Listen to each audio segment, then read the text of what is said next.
Channel commerce with Kanaujia ma'am. तो students, आज की जो हमारी वीडियो है वो है चैप्टर नंबर 15 जो हमारी जीएसटी की सीरीज़ चल रही है उसका, जिसका नाम है रिटर्न्स असेसमेंट एंड ऑडिट। तो इसके अंदर हम क्या पढ़ेंगे, जीएसटी के अंदर कौन कौन सी रिटर्न्स भरी जाती है, कैसे उसकी असेसमेंट होती है और ऑडिट कैसा होता है, वो इस चैप्टर के अंदर हम कवर करेंगे। तो चलिए student, without getting let let's start today's topic. देखिए, फर्स्ट ऑफ ऑल हम इंट्रोडक्शन करेंगे। देखिए, ये सारे टॉपिक जो हैं, चैप्टर स्ट्रक्चर ये इस चैप्टर के अंदर हम कवर करेंगे।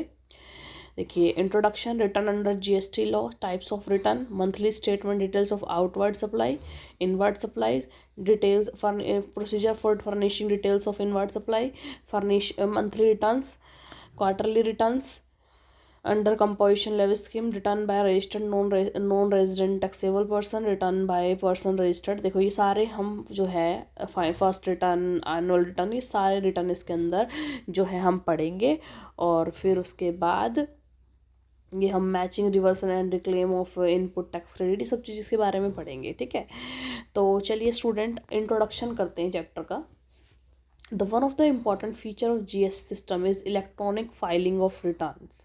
एक इम्पॉर्टेंट फीचर क्या है कि इसके अंदर जो रिटर्न है वो इलेक्ट्रॉनिकली फाइल हो जाती है। ठीक है, in GST system return mechanism helps a tax payer to file returns and avail ITC. GST system के अंदर क्या होता है, टैक्स पेयर को हेल्प करता है कि अपने वो रिटर्न फाइल करें और आईटीसी को क्लेम करें। ठीक है, इनपुट टैक्स क्रेडिट को, जिसको हमने पहले पढ़ चुके हैं अपने इस चैप्टर मतलब अपनी बुक के चैप्टर के अंदर, आईटीसी वाले चैप्टर के अंदर। Under GST a regular taxpayer required to furnish monthly return and one annual return। जो रेगुलर टैक्स पेयर होते हैं उनको मंथली रिटर्न भरने होते हैं और एक एनुअल जो रिटर्न होता है वो भरना होता है। Further there are different returns for different tax payers registered under the composition scheme as non resident taxpayer registered as an input service distributor, a person liable to deduct or collect the tax TDS TCS, and a person granted unique identification number। ठीक है, ये सब जो persons हैं इनको क्या करना पड़ता है, जो है डिफरेंट जो है रिटर्न्स भरने पड़ते हैं। All the returns are to be filed online, ये सारे जो रिटर्न है ऑनलाइन फाइल किए जाएंगे। But it is important to note that a tax payer is not needed to file all types of returns provided under GST. ये important note है कि tax payer को जितने जीएसटी के अंदर सारे रिटर्न्स हैं वो नहीं भरने पड़ते। In fact tax payers are required to file return which are related with the activities they undertake, बल्कि उनको वो रिटर्न भरने पड़ेंगे जो उनकी एक्टिविटीज़ से रिलेटेड है। ठीक है, return under GST law. In simple words, return is a formal statement filed by a taxable person containing the details related with the transaction of the business conducted during a specified period। Simple word में कहें तो एक formal statement है return, जो एक taxable person file करता है। ठीक है, जिसमें डिटेल होती है सारी ट्रांजैक्शन की जो बिजनेस में हो रही है, conducted during a specified period. मान लो 1 महीने के अंदर अंदर रिटर्न भरनी है, तो उस 1 महीने के अंदर जो ट्रांजैक्शन हुई वो सब की डिटेल नोट किसके अंदर होगी, उस रिटर्न के अंदर होगी। ठीक है, according to section 297 of CGST act, return means any return prescribed or otherwise required to be furnished by और under this act or the rules made thereunder. तो रिटर्न क्या है, एक प्रेस्क्राइब्ड रिटर्न है जो भाई बता रखा है कि ये रिटर्न आपको भरना है, जैसे मान लो मंथली भरना है, या फिर otherwise required to furnish by और अंडर दिस एक्ट, इस एक्ट के अंदर वो फर्निश करना उसको रिक्वायरमेंट है, और द रूल्स जो भी उसके अंदर रूल बने हुए हैं उसके अकॉर्डिंग। ठीक है, अब देखो कौन कौन से रिटर्न जो हैं जीएसटी लॉ के अंदर भरे जाते हैं, फाइल किए जाते हैं। Types of return under GST law, following table exhibit the various types of return under GST law. देखियो, ये रिटर्न भरने पड़ते हैं GSTR 1, GSTR 2, 3, 4, 5, 6, 7, 8, 9, 10। ठीक है, और डिस्क्रिप्शन यानी GSTR 1 कब भरा जाता है? Monthly statement of outward supply के लिए भरा जाता है। किसके लिए भरा जाता है?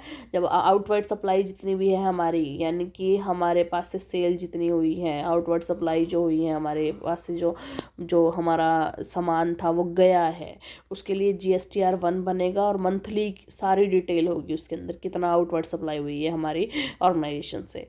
ठीक है, तो उसकी ड्यू डेट होगी फाइलिंग की 10th of the next month का, मान लो जनवरी है तो जनवरी इसका जो रिटर्न फाइल किया जाएगा वो 10 फरवरी को लास्ट ड्यू डेट होगी उसकी। ठीक है, GSTR 2 है monthly statement of inward supply, इसकी ड्यू डेट है 15 तारीख नेक्स्ट मंथ की। और GSTR 3 जो है वो मंथली रिटर्न फॉर है नॉर्मल टैक्स पेयर। एक नॉर्मल टैक्स पेयर जो मंथली रिटर्न भरता है वो GSTR 3 के अंदर भरता है, और इसकी जो ड्यू डेट होती है वो 20th of the next month होती है। ठीक है, GSTR 4 quarterly return for composition tax payer, जो अगर मान लो जो कोई टैक्स पेयर है वो कंपोजिशन स्कीम के अंदर आता है और वो क्वार्टरली रिटर्न भरता है तो GSTR 4 भरेगा, और वो उसकी जो डेट होएगी वो उस क्वार्टर के जो नेक्स्ट मंथ होगा उसका 18th डेट होएगी। ठीक है, एंड ड्यू डेट। GSTR 5 किसके लिए भरा जाता है? Monthly return for non resident tax payer, जो अगर नॉन रेजिडेंट टैक्स पेयर है, NRI पर्सन है, वो टैक्स पेयर है, तो उसके लिए हम मंथली जो अगर टैक्स जो वो रिटर्न भरेंगे तो वो GSTR 5 भरेंगे। ठीक है, तो उसकी डेट है 20th of the month succeeding the tax period or within 7 days after expiry of registration whichever is earlier. या तो टैक्स पीरियड के जो मंथ आएगा उससे अगला मंथ आएगा, सक्सीडिंग मंथ आएगा जो टैक्स पीरियड का, उससे उसकी 20th डेट, या फिर जो आपका रजिस्ट्रेशन है उसकी with in 7 days of its expiry के 7 दिन के अंदर अंदर जो सी डेट पहले आएगी वो मानी जाएगी। ठीक है, उसमें भरा जाएगा। GSTR 6 है ISDA के लिए, इनपुट सर्विस डिस्ट्रीब्यूटर के लिए, वो मंथली रिटर्न आ गई, GSTR 6 के अंदर भरी जाएगी। ISDA वालों के लिए 13th of the next month होगी, और TDS वालों के लिए जो मंथली रिटर्न भरी जाएगी वो GSTR 7 के अंदर भरी जाएगी, 10th of the next month इसकी ड्यू डेट होगी। और मंथली स्टेटमेंट ऑफ TCS वालों के लिए GSTR 8 के अंदर भरी जाएगी और 10th date of the next month होगी इसकी। और GSTR 9 जो भरा जाएगा वो एनुअल रिटर्न, जब अगर एनुअल रिटर्न जब भरेंगे हम लास्ट में, जो एक एनुअल रिटर्न भरती है साल में एक बार, उसके लिए GSTR 9 फॉर्म भरा जाता है। और ये होगा 31 दिसंबर, इसकी जो लास्ट डेट होगी 31 दिसंबर होगी नेक्स्ट फाइनेंशियल ईयर, जो नेक्स्ट फाइनेंशियल ईयर है उसका 31 दिसंबर। ठीक है, यानी कि मान लो ये फाइनेंशियल ईयर चल रहा है 22-23 का। ठीक है, तो 22-23 का जो फाइनेंशियल ईयर है 1 अप्रैल से 31 मार्च तक का, उसकी जो एनुअल रिटर्न की लास्ट डेट होगी वो होगी 31 दिसंबर 2023। ठीक है, क्योंकि 22-23 का सेशन चल रहा है, और 31 दिसंबर का जो नेक्स्ट ईयर होगा, जो नेक्स्ट फाइनेंशियल ईयर होगा, नेक्स्ट फाइनेंशियल ईयर क्या होगा? 23-24 का 31 दिसंबर। ठीक है, नहीं 31 दिसंबर 2023। ठीक है, देखो एग्जाम्पल समझा देते हैं। मान लो एनुअल रिटर्न भरनी है अपने को, अपना फाइनेंशियल ईयर चल रहा है 2022 से 2023, यानी इसकी डेट क्या होती है? 1/4/2022 से 31 मार्च, यानी 31/3/2023। ठीक है, ये फाइनेंशियल ईयर है। इससे नेक्स्ट ईयर फाइनेंशियल ईयर कौन सा होगा? 1/4/2023 से 31/3/2024। ठीक है, तो इससे नेक्स्ट फाइनेंशियल ईयर ये वाला हो गया। इसके अंदर 31 दिसंबर कौन सी आएगी? 31 दिसंबर 2023 आएगी। तो ये इसकी क्या हो गई? Due date.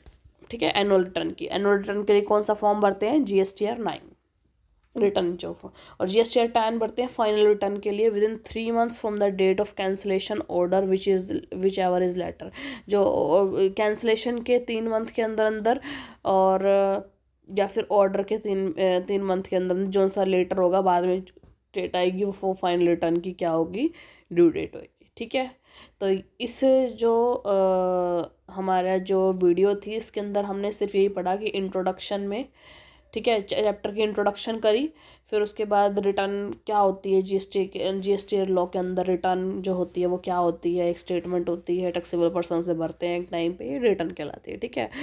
और हमने पढ़ा main types of return under GST law. ये आपको ना क्वेश्चन भी पूछ सकते हैं 4 मार्क्स में कि types of return under GST law, तो आप उसके बारे में ऐसे ही टेबल बना के आप बता देंगे कि कौन कौन से जीएसटीआर 1 से लेके जीएसटीआर 10 तक रिटर्न भरे जाते हैं, और किस चीज़ के लिए, मतलब किसके लिए कौन सा रिटर्न भरा जाता है वो आपको पता होना चाहिए, और उसकी ड्यू डेट आपको पता होनी चाहिए, ठीक है। तो आई होप स्टूडेंट आपको ये वीडियो पसंद आई होगी, आपका टॉपिक क्लियर हुआ होगा। और अगर स्टूडेंट आपको वीडियो अच्छी लगी हो तो ज़्यादा से ज़्यादा मेरी वीडियो को लाइक कीजिए, शेयर कीजिए, कमेंट्स कीजिए, और ज़्यादा से ज़्यादा मेरे चैनल को सब्सक्राइब कीजिए, commerce with Kanaujia ma'am. Thank you students.